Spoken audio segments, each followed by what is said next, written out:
Today, we're going to guide you on how to activate security alerts on Messenger for enhanced protection.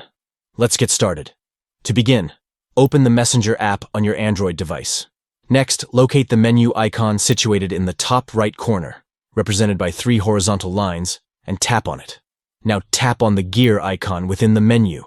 Navigate to the Privacy and Safety settings, and tap on it. Select End-to-End Encryption Chat from the options presented.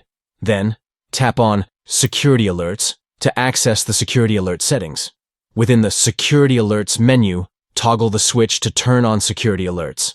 By following these simple steps, you can activate security alerts on Messenger and stay informed about any potential security breaches or unusual activities. Take control of your Messenger account security today by enabling these essential security alerts. Thank you for watching. Stay vigilant and keep your Messenger conversations secure.